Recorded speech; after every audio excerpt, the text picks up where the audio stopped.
Hi, everyone. Hi. Good day, family, community, Ames Lounge. It is so good to be in front of you yet another time.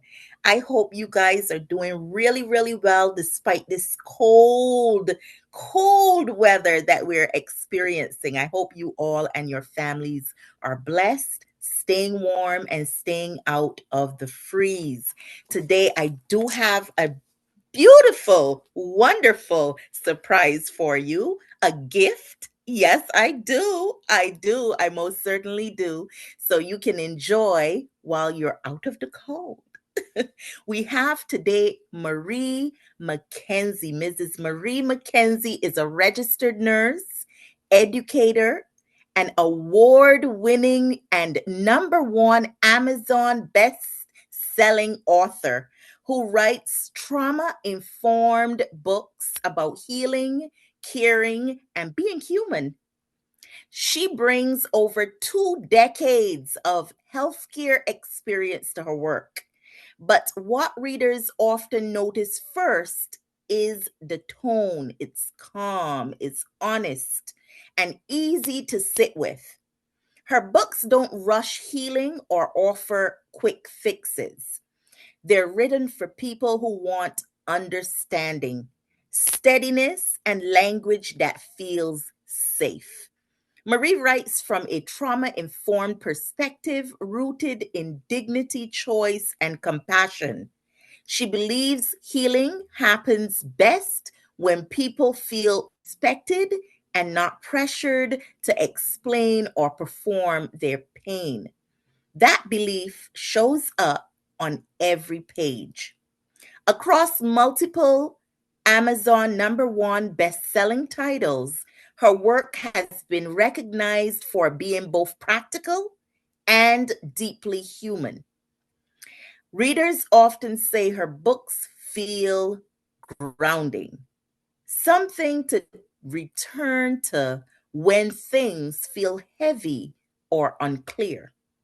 Marie's writing invites readers to slow down, reflect, and care more gently for themselves and for others. And I can first-handedly say I've read some of her work and it is so beautifully written. It really is. And it showcases a lot of exemplary work, and it also shows a person who cares, who truly, truly cares. And from her experience, shares with others how they too can get through hard journeys. So today I am so elated to have with us Mrs. Marie McKenzie. Welcome to Ames Lounge. Okay, thank you so much for having me. It's such a pleasure to be here today. I know we've been planning this for a while now, so thank you for Yes, thank you yes. so And much. Marie feels so much like family. She's in one of my private little writing groups, Caribbean female writers, right? And we Yes. write, we share what we write, we talk about our books and so forth, and we encourage each other and put each other out there. So she feels like family, and she is family. So welcome again. And I'm Thank going to you. start by asking, please tell us where Marie McKenzie is from and who you are, who you were, and how you've become what you are today within the book industry.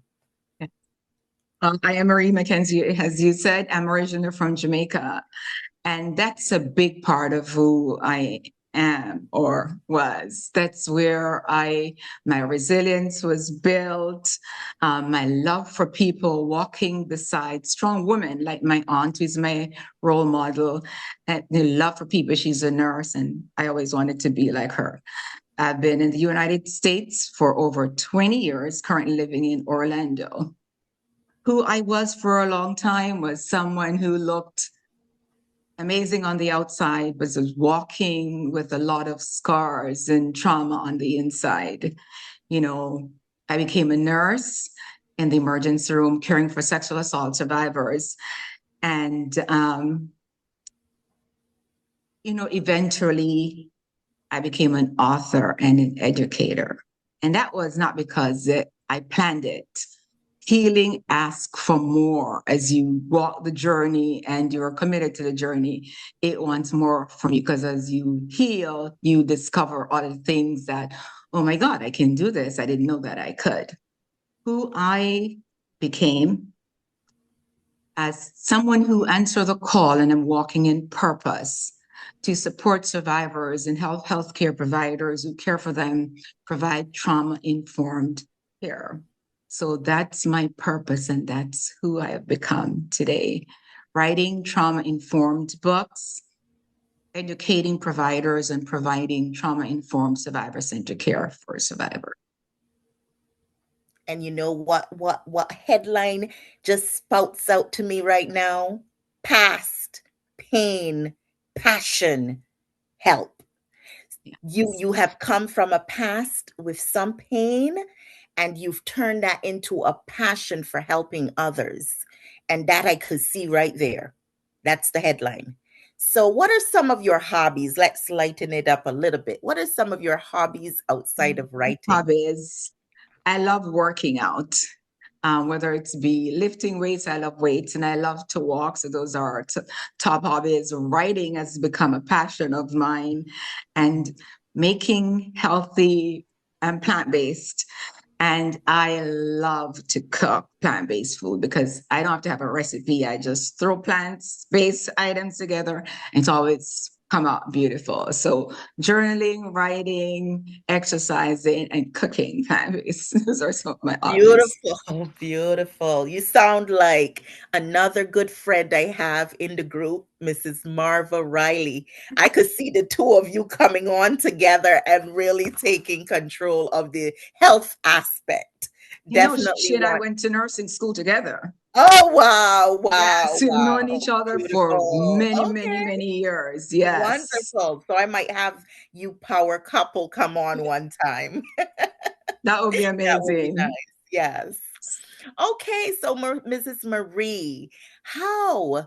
I know that you are a bestseller, author of many books now. I have lost count, five, six. Tell us, and what inspired you to start writing your first book? My first book, Things That Keep Me Up at Night. I don't know if you can see it. I entered Barely. It's a, coming in. yeah, okay. I entered a 30-day writing challenge. I had no thought of writing. I was navigating Facebook one night, and this thing popped up on my page about a 30-day writing challenge. So Okay. I sent a DM to this lady called Nalena Kai. She was the person who was running that. And I went to a Zoom meeting. And that meeting was about writing self-help or a memoir. I'm a nurse, and I decided I don't know anything to write about self-help. Now I know better. So I decided, okay, I'll write my memoir. What I was going to write about, I didn't know at the time. And the Wow. night she said, if you're writing about something painful, do not do it at night.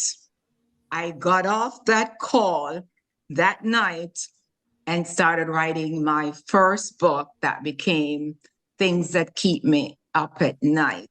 Wow. 30-day writing challenge, and the rest is history. I'm forever Wow. grateful to her because she launched my writing career. So that was the inspiration. Wow. That And was that the was my inspiration first behind them. book that that was my Yes. first book I read from you as well. Wow, what a powerful, powerful book, an emotional roller coaster for me. It took so many different turns. I was filled with emotion from sadness, empathy, surprise at the end, and yeah, it was satisfying near the end, but it was a thriller for me in a different type of way. Yes. The survivor, the heroine, the advocate, and you came out who evolved, moving from punches of pain in the past to purpose and passion to help others who are journeying through this same experiences and encounters. It is inspiring and quite admirable to see at the end of this book. Can you tell the audience, did you write this? Well, you said you were inspired by her. So, how long did it take you to write this full story, this first one? through the And with the challenge. It was challenge, written within 30 days. However, then it 30. went through editing, beta reading. So it took a few months, but to rewrite and re-edit, but the whole thing came together within 30 days because that was the challenge. Okay. Okay. So that was one that I read and that was very powerful. I would advise anyone to definitely check out Things That Keep Me Up at Night. But again, one of your best sellers again was From Stuck to Limitless. It is quite a catchy one. What began this journey? What did begin this journey of authors telling their stories from being stuck or in what the world may see as hopeless situations to hopeful circumstances or possibilities? How did this whole venture start, and what did it become? Yeah, this book came out of watching people underestimate what healing can unlock. Many survivors are labeled by what happened to them, but healing reveals your capacity, your creativity, leadership, and hope. So, this book is about 13 of us who have gone through different adversities, how Mhm. we healed and are helping others to do the same. From veterans who have suffered PTSD, who is now advocate for mental health and is supporting others. People like Marva, who overcome debilitating health issues, advocating healthy lifestyle, other survivors of childhood sexual abuse, how they have overcome. This is showing you from stuck to limitless does not happen overnight. If you, as a survivor, have support and tools, you can unlock, you can get from stuck to limitless potential and walk in your purpose. And each of us, our purpose is different, but we can unlock our true potential. I love that. I love that. Definitely that if you're stuck, and many of us find ourselves in stuck positions, but this book also can inspire and encourage one not to stay there, and not to feel like because you're down you're a failure, but that you can soar and you can rise above it and get Yeah. back up again and find yourself at the end of the tunnel with the light on. So I love Yes. that, and I can't wait to get through that book. I've had so many distractions. It's not that that book is not good, but I have to get back to it now. I'm more than ever. And Okay, it's now available in audio. there you go. You don't even have to read it. It can be read to you.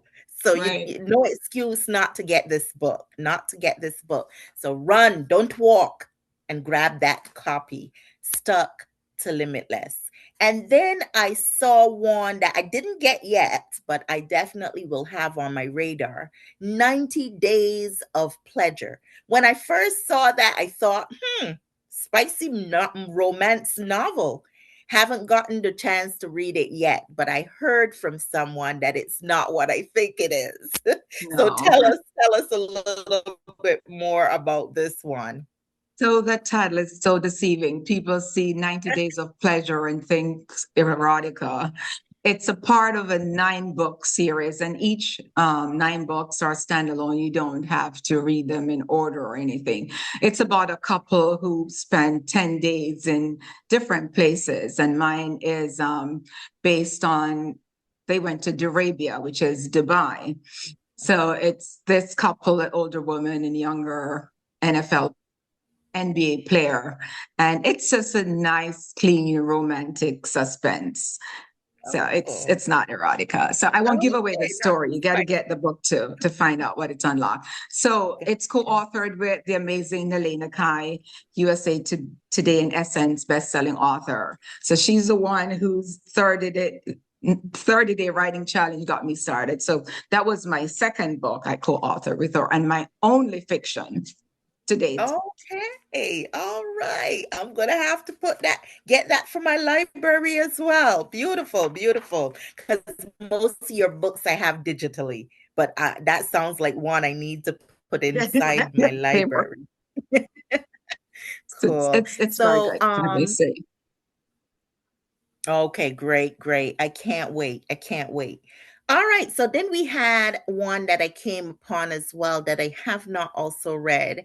Who says you can't heal? And I love this because many times I come upon some myths or some things that people say, and I wonder what truths it has. And I'm going to choose three of those things that I hear. You tell me based on who says you can't heal how much truth it gives to these questions. I'm going to do it one at a time. The first one I usually hear is I once heard many things, but I'll ask these three. So I usually hear someone once said, you can't heal in the same environment that you were hurt or was broken in.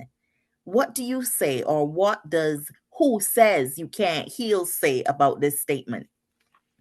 I I'm not sure what that person meant, Mhm. but with the right tools and support, you can heal Anywhere. anywhere, anywhere. And it may mean that if you were hurt in a home, you can't heal in the same home. But if you have the right support and tools, you can heal. So it all depends on what context that's healing. So, say for Okay. example, you're in Very a broken good. relationship and you are in that relationship. It's hard to build resilience and think about your healing when you're just surviving. So that may come from that place because someone who is being beaten down day in and day out. And, we wonder, why don't that person leave? But when you are being traumatized, your brain is just wired towards surviving, and you may not be thinking about the next step. So that's, Absolutely. yes. That is true. Absolutely. Another thing I hear too when I look within people who feel damaged or feel broken, I hear a question, you can or statement, you cannot heal what you refuse to reveal. What do you think about this one? And I, I believe that. Because if you don't bring awareness and admit that there is something going on, because you're not going to be working on what you're not admitting to. So if like as a survivor, I was Mhm. broken, I was suicidal, and I kept burying it and not bringing it to the surface, say, and becoming aware of it, because one awareness is the first step in healing. So once you're aware, okay, something needs fixing, then you get the tools and support to start working on it. Not that you need to go public like I did. It could be just writing it down in a paper or saying it to yourself. Well, I'm a survivor. I went through this, and I need to get the tools and support to work on moving on, work on getting through, work on healing, whatever that looks like for you, because it's different for all of us. So bringing awareness, acknowledging, that's the first step. So I do believe that. I definitely agree with you there. And the last statement within that same arena that I see a lot, you must remember and recollect every single detail to heal. Is this true? That is absolutely false. I mean, in my book, that is false. You don't have to Mhm. relive everything. No, you Right. don't have to. Because that can be Yes. quite traumatizing. And it I can be would traumatizing imagine. for some people. And some Mhm, people may see that as their step towards healing, and that's mhm, okay for them. But you mhm. can heal without going back and reliving everything. Okay, great to know it. Great to know it. All right, so without asking any more of those questions, tell us a little more about who says you can't heal. When did this come out? What inspired it? And tell us a little bit more you would like to add. There are so many survivors who are told that they're broken. It's been too long. It's been 20 years, 60 years. You can't get over it. You can't heal. And that's a big fat lie. Anybody who tells you that you're broken, they can go jump off kick rocks or jump off a bridge or something of the sort. Because doesn't matter if it's 1 day, 2 days, 6 years, or 20, healing does not have a timeline. Healing does not expire. You can start wherever you are, doesn't matter. You, who says you can't heal? Nobody, not even you. Start seeing the possibility today. I mean, I was almost 60 before I ever spoke out loud that I was a survivor of childhood sexual abuse. And the number of people who on this close to me that there are survivors, and how that inspired them to start working on their own healing. People from my high school, from places that I knew in Jamaica, who I had no clue they were survivors, who, because I opened my mouth or I wrote a book, it inspired them this many years later to start working on their own healing, on how the difference it made to them. So healing does not expire. You can start any day, anywhere, where you are in your present situation. This is a call for you today. If you have been waiting to hear, listen to me, you can start today. You are not too broken. You are not too far gone. You have the opportunity to start today where you are. There you have it. So this book talks about healing, and it tells you that no matter where you are in your brokenness, or how you feel hurt, or if someone tells you you can't heal, you can pick up and start to heal. And these are instrumental tools that Mrs. Marie McKenzie has constructed for to help you heal. So do not let anyone tell you you can't heal. You just heard it. There Yes, you have it. There you yes. have it. So pick up who says you can't heal. All right, And beautiful. And and if you don't mind, there's also an sure. 8-week, 8-step workbook for you who says you can heal, like step by step, with weekly check-ins and affirmations that you can use, because healing doesn't end because you shared your story or you read the book. Right. Journaling, daily working on yourself, daily checking in with yourself, even if you don't want to write it, just revisit every day and check in with yourself. Absolutely. And this journaling definitely shadows everything that I speak of when we talk about taking weight off, when we talk about a spiritual walk with God, when we talk about here, brokenness and wanting to heal. Journaling seems to come into play quite a bit with Yes, I helping love to journaling. heal, isn't it? Yes, Yeah, it's not for everyone because some people don't like to write, put things on paper. to They write. prefer to keep it in their head. But yes, it works for a lot of people. Yes, And that's myself, it what I does. was coming to. Okay, I was coming to ask you about that too, because I did see some workbooks and journals I didn't know that you have. So, how many of them are out there and goes in attachment to different books? Tell us about those. So there is one for Who Says You Can't Heal, one for Okay. From Stuck to Limitless, and there are Okay. others that are individual, like My Wellness Journal Yes. and the 30-day mental health journal, Let It Go and Reclaim Your Joy. Yeah. Very nice. Very, very good. And then you have a latest book, if I'm not mistaken. You have a latest book entitled, and I have to get my hands on that as well, too, even though I'm not a provider. What every provider should know, a trauma informed guide for healthcare professionals. Yeah. And I personally, before I let you get into that one, I personally think even if you're not a provider, you You should said be your that. own advocate in order to know what things you ask, what things you should say, what things you should listen for. I think might be in this good book, but you tell us.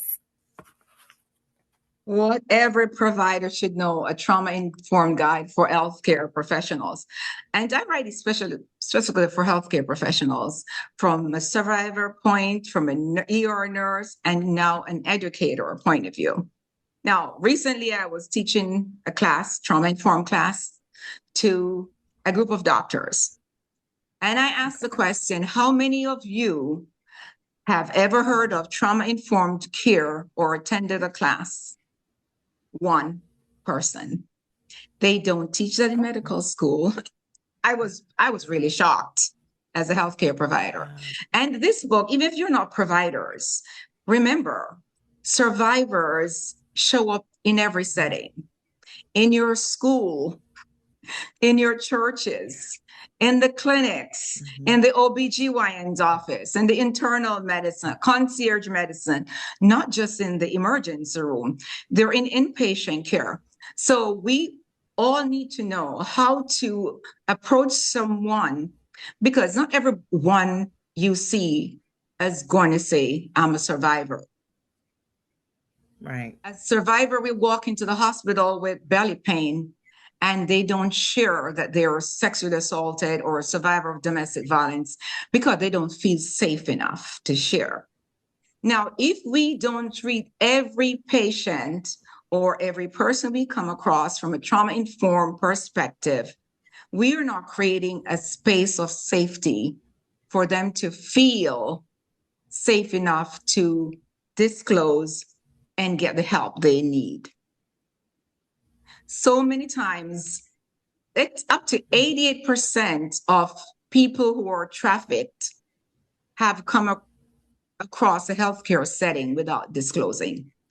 88% of trafficking victims come into our healthcare settings while they were being held, while they were being trafficked, and nobody discovered that they were in That's a high captivity. percentage. Wow. 8%. And that is tragic. That is tragic. How could we not, as providers, be developing an environment of safety, interacting with them, the way we say? And I advocate for trauma-informed care for every member of the team, from the receptionist, the security personnel, registration. Everybody should be trauma-informed, because you don't know who is the first person who's going to come in contact with that survivor. Absolutely. Yeah, so many Wow. times survivors walk into our hospitals, our healthcare settings, or school clinics, or wherever we, in our churches, or pastors should be trauma informed, so that the people we come across do not leave there re-traumatized by what we say to them or how we interact with them. Wow. That's Yes. powerful. Yes, Because and re-traumatization, it's not intentional, but because we don't speak trauma-informed language, we unintentionally re-traumatize.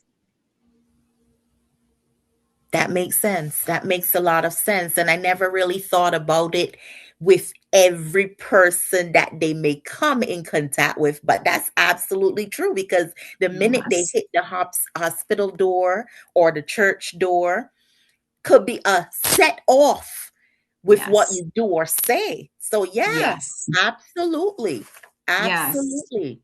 That's So we need powerful. to, yes, we need to recognize the signs of trauma. This person it's not just having an attitude. That's their trauma response. Move away from saying what's wrong with you to what happened to you. Because it's not what's wrong with them. They're responding from trauma. It's a trauma response. Right, because someone coming from that environment might think, I caused whatever happened to me. Yes. Yeah, so I could see Survive. that. What happened to you? Yeah, I like that. What Wow, happened to that's you? definitely So powerful, we and it change gives the me language.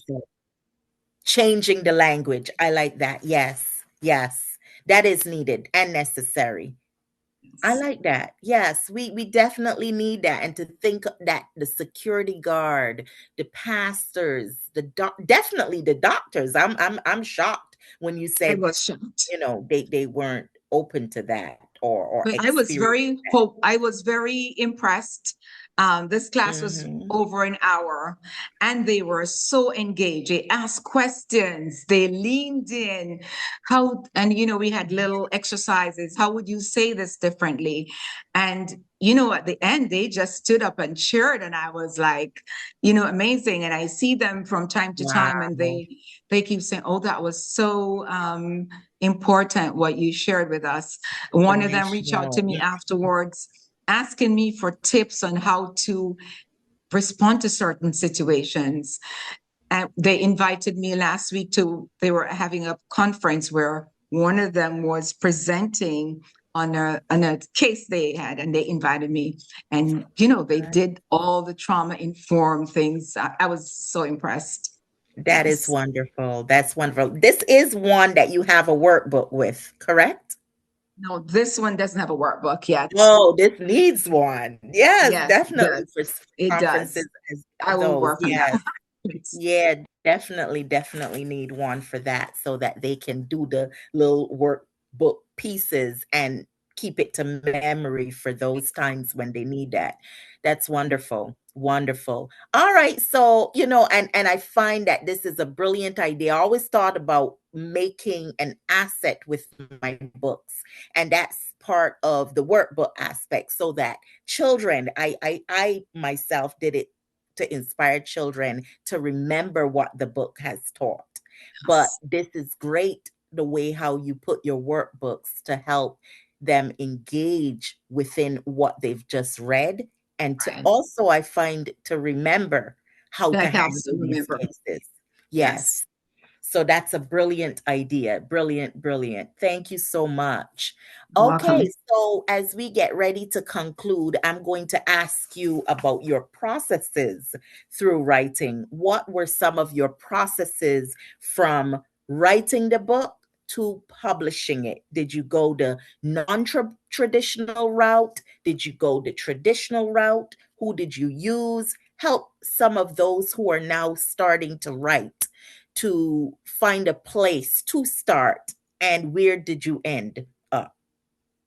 My books are self-published.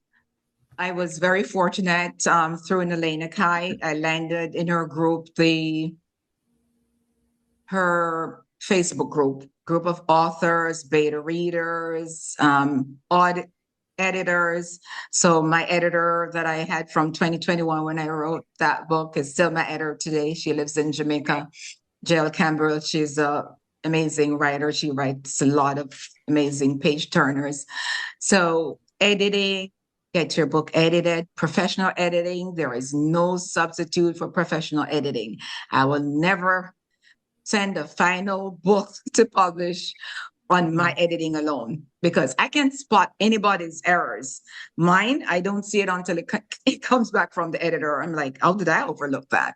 So because you read what you believe should be there, and then somebody else, oh, that's not really what's there. So professional editing, beta Mhm. readers, good graphic development, and I published through Ingram Spark, Drafted Digital, KDP. So there are a lot of places out there to get your books copyrighted. Get your books copyrighted. Protect your intellectual property. Mhm. And yes, networking with other authors. That is highly recommend, supporting each other's, like I'm in your group and so Yes. many other groups across social media and other places. So it's a community and we support each other. So, Yes. and I I love write, that. I write everywhere. I record while driving, I write in my kitchen, I write in the bathroom, and I read Wow. too. Yes, writers or usually readers. Also, That's true. That is true. Absolutely. Well, with Valentine's Day coming up, let's remember self-love. Not only love for your partners, right? And your friends, but self-love. Self-love should be an ideal Valentine's Day gift for yourself. Instead of or in addition to getting your nails done and your hair done and that massage, let's grab some self-care items for yourself and let these health books be on your radar and your list that will help you heal, right? Not only on the outside care, but help with your inside being and making you feel just as wonderful as you deserve to feel and or better than that massage and that nail care. My daily wellness journal, as Mrs. Marie has created, Let It Go, Reclaim Your Joy 30-day mental health journal. Some of these notebooks and journals and some of these books can be a great gift to you or to someone else that you know who may be going through a very difficult time, who may be suffering from what they feel is brokenness or an assault. And this might just be the book to turn it around. So definitely do not let this pass you by. Who needs TLC? Who needs health care for within? And be and would make a caring and thoughtful gift to a family member or an addition to your library. And this could possibly save your life or a friend's life. So these books I don't only see as a book to read, but they could be life changing. And I'm going to ask that Mrs. Marie McKenzie please share with us one last time all the books that is within her collection and where we can find these books or where we can get in touch with her as well. All the books in my collection, Things That Keep Me Up at Night, my first book. My second, 90 Days of Pleasure, my only fiction, romance. Oh, and I also have a coloring book, Color Me Resilience. Oh, This is okay. so therapeutic to color. From Stuck to Limitless workbook that goes with the book From Stuck to Limitless. Who Says You Can't Heal? Overcoming and Thriving After Sexual Assault. And Who Says You Can't Heal workbook, 8 weeks, 8 steps to overcoming and thriving, your From Stuck to Limitless book. My latest, Whatever Providers Should Know, a trauma-informed guide for healthcare professionals. You all need that. Let It Go and Reclaim Your Joy, the 30-day mental health journal, and your wellness journal. So what's that, 11 and counting? And I just recently I released 1,000 affirmations. That's on audio and ebook. That's not in print yet. I'll get to that later. Yes. So that was my first for 2026. Awesome. Yes. And they're all Bestseller, available. Mrs. Marie. Kenzie, all available on Amazon and wherever books are sold online. Awesome, awesome pie, as my sister would say. Awesome. So you have plenty of gifts here to choose for some self-love care for Valentine's Day or for a gift for someone who you know might be out there struggling. We heard a mouthful, an earful here today. So definitely go, don't walk, run, or just pick up the computer and log into Amazon to find some of these great goodies that can be a benefit to you or to someone that you know. Thank you so, so, so very much, Mrs. Marie McKenzie, for coming on today, sharing about yourself and your books, your so needed books. Thank Thank you. you so much. I appreciate Thank you. you. And Yes, I and just I want pray to that you will. You I'm want to sorry. mention recently, I ran into someone who I met in 2022. She was one of my nursing students. And she said, "Oh, Marie, I read your book again. It was my second book for 2026. She read it in 2022 and again in 2026. And she's been sharing it with others and recommending. And it's like when you write something that keeps giving and having so much meaning and impact, that's rewarding. It is. It really is. It really is. That's wonderful. That is so wonderful. And some people say, oh, well, I took my books out here and only one person bought it. But guess what? That one person might be passing on the message to Yes. other people. So Yes. don't feel like that's a little impact. It doesn't really count. It Yes. counts. It counts, Even if it's especially if one your book is person, good. even if it's Yes. one person, that's impact. Definitely, definitely. So Yes. start somewhere. And as you can see, Mrs. Marie started with that 30-day challenge, and now she is a big, amazing, best-selling author. Congratulations, Thank Mrs. you. Marie. Thank you. Thanks Appreciate you. again. Thanks so much for having me. No problem. Anytime. Please come back to Ames Yes, I'd Lounge. love to. Thank you. Definitely. So I am going to definitely pin her information in the detailed description box. Please check there and run out, grab your copy, and definitely self-educate. Okay. Thank you again, Mrs. Again, Marie McKenzie. And to all our family community, have a great, amazing day. thank you. Thank you. Thank you, everyone.